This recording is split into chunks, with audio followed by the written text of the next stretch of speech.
Кривична пријава против угостители за узурпација и бесправна градба во трговскиот центар во Кочани поднесе ВД градоначалникот Венко Крстевски.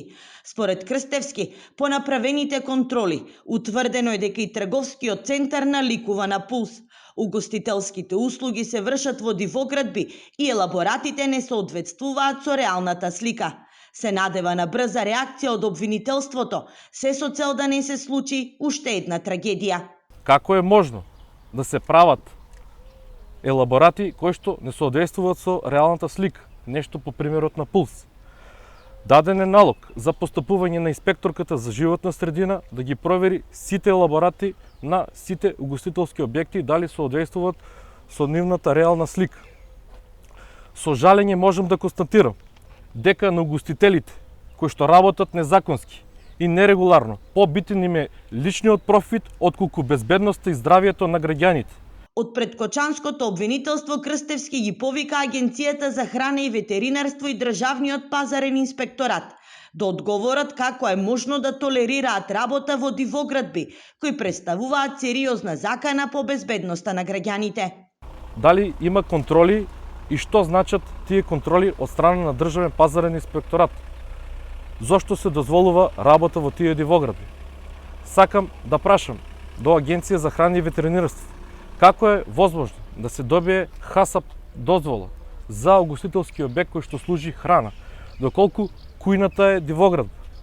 Како е можно да се добие ХАСАП дозвола доколку во кујната постојат броила кои што се во непосредна близина до фритезата?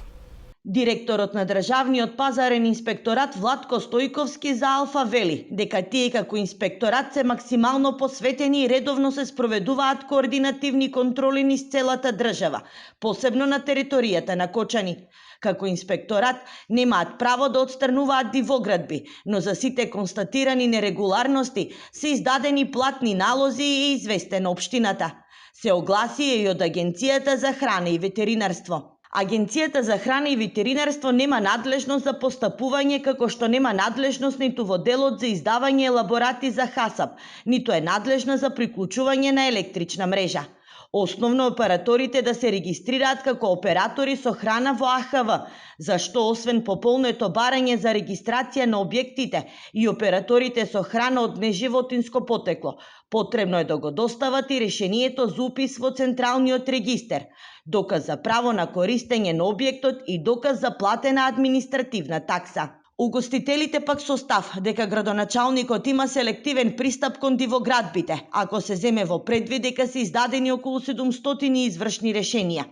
Тие посочија дека се подготвени да се сретнат со Крстевски, за да им објасни што смеат, а што не смеат да поставуваат пред нивните објекти.